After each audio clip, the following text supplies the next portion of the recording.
Any other questions from the crowd? So how has the Salvation Army pivoted now? Well, I can't answer all of that for them, but I know that they're working on incorporating the buildings that are existing with the new building that they will be building. And you saw a rendition of one of the designs that was done by the one architectural firm. Does a representative for the Salvation Army want to speak to that, or? I can do that. Yeah, that would be great. Really appreciate it. Thank you. Sure. The Salvation Army, what we're doing with the where the motel was, which is where our shelter is now, we're going to be doing some renovation. So we'll renovate both the two historic buildings, and then our problem is that there is such a need in our community that we need to expand as well.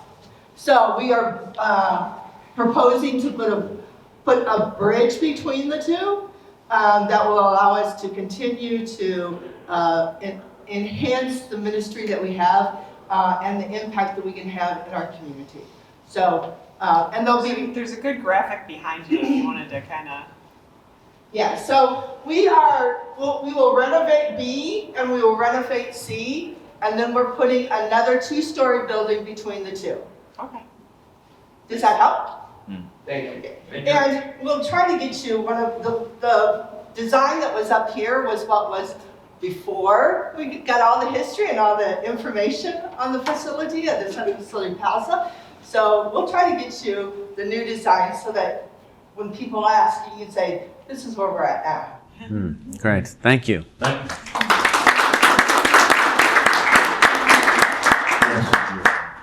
have a question. So, you've talked a lot about that forest home project, and I was on the design team for that project, and we went, we were on the other side of it, as designers. And We can't talk. So that was with, but I'm curious, a lot of times we're, as designers, our clients come to us with these projects and they purchase these buildings. Yeah. And we really don't have full control over, what we can do with that, right? In that case, the Children's Hospital of Wisconsin, they wanted to put a clinic there. Yeah. And they wanted to take down that building, which used to be a library, correct? Yeah. So we don't always have full control over it. So, for all the architects in the audience, do you have any recommendations on the process, like what is the process to be more informed about, how we can go about informing our client on adaptive reuse versus tearing down a building and rebuilding? Because that's what ended up happening is we tore down the building. There were a lot of lessons that I learned personally with this particular project. That being one, that preservation is a team sport. Can't do it by ourselves, one individual or one group, small group. It really takes the community to get engaged with this and to understand it, so we can avoid the concept of weaponizing historic preservation, as sometimes it's stated. The other is, once the demo permit has been applied for, oftentimes we're way too late. And it's so important. We know the historic buildings of the late 19th century, early 20th century. We know how to deal with the historic buildings, such as the one we're in now. What we aren't real sure of is the modern architecture, and especially the mid-century modern.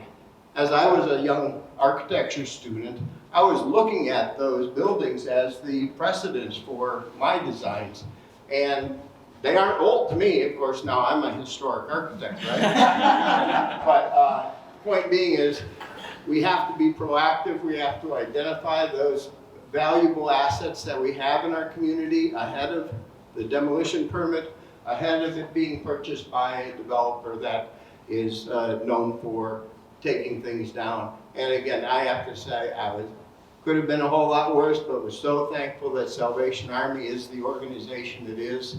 As Erik said, without you guys, we could have gone a whole different way. Erik, you want to add to that? I think AI is going to fix us all for us, so don't worry.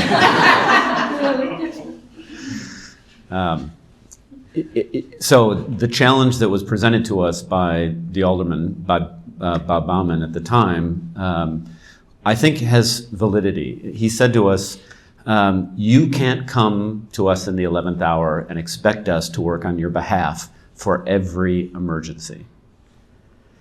And we just lost. The building was slated for demolition. So it was like, I felt like that was really pouring salt in the wound. But as I thought about what he said, I thought, you know what, that's absolutely valid. And you can't be an architectural historian and think a book is going to do it.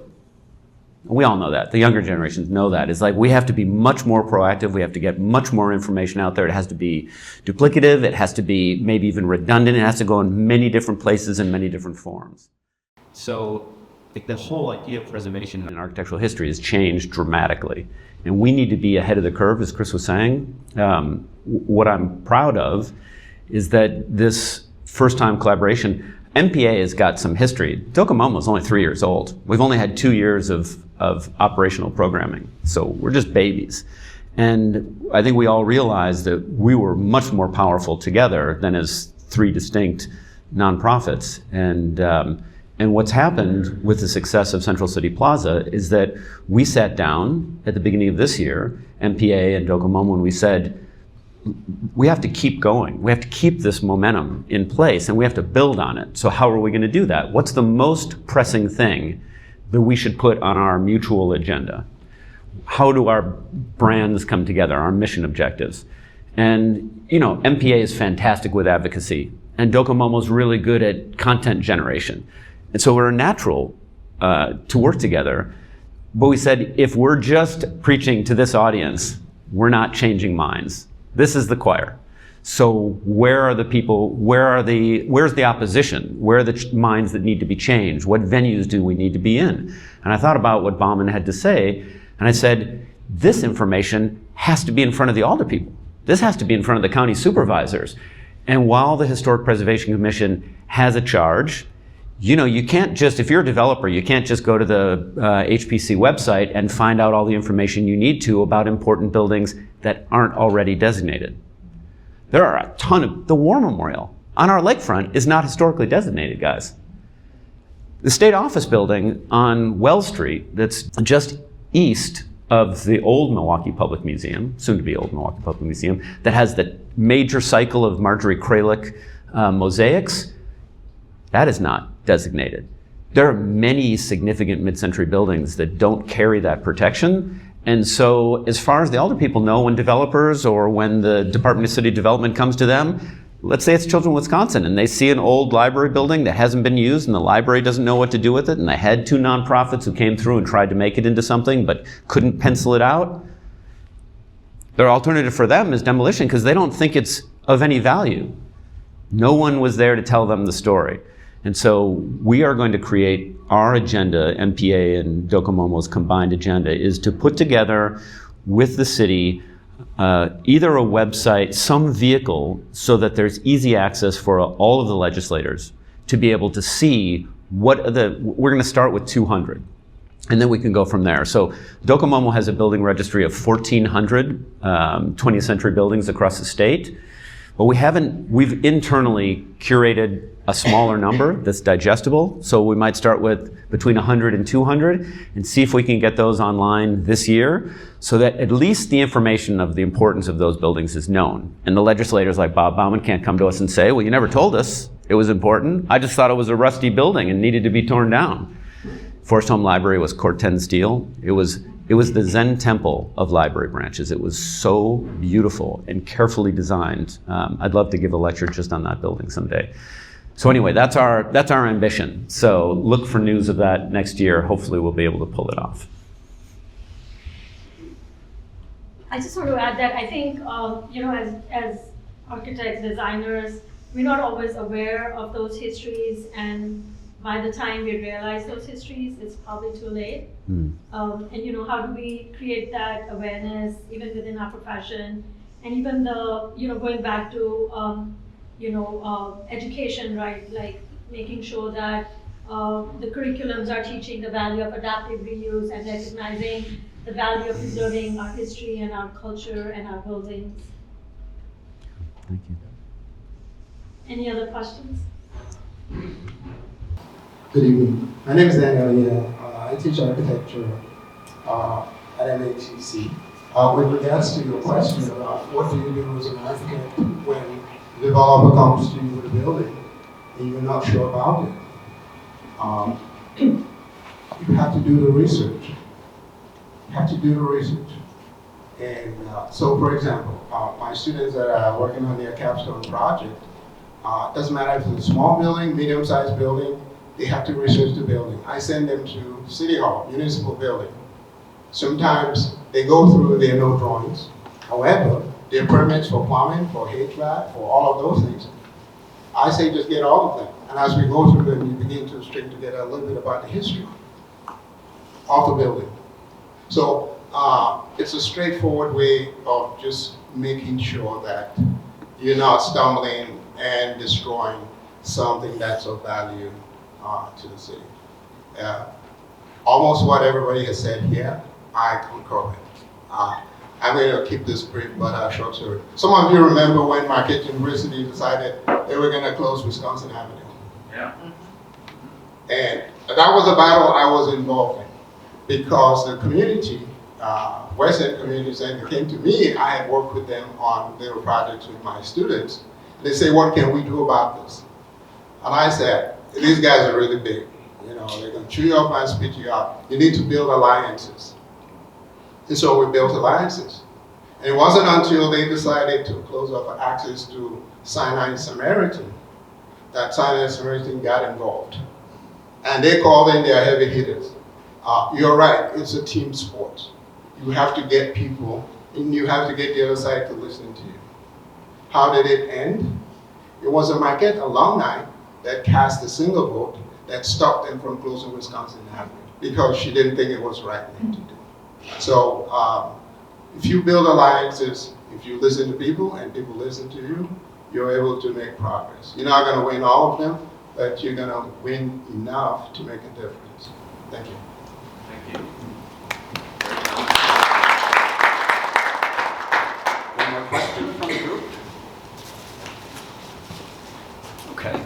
Well, thanks so much again to our panelists this evening, our presenters. Thank you all so much for coming tonight.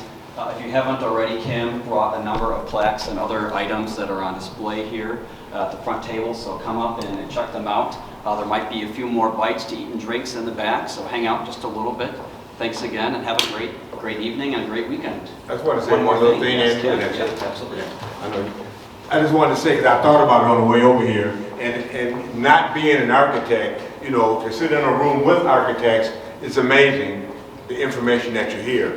So it's very important as a non-architect that I and other people who are not architects try to emphasize how important buildings around us are. And so my saying is I use it at the police department, I use it in this.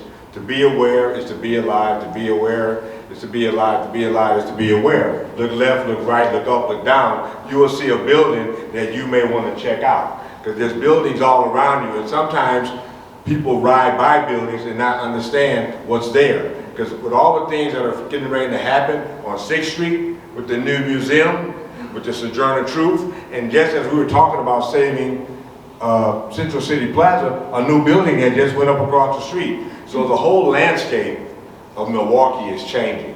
And we just want to make sure that we can preserve some black architecture.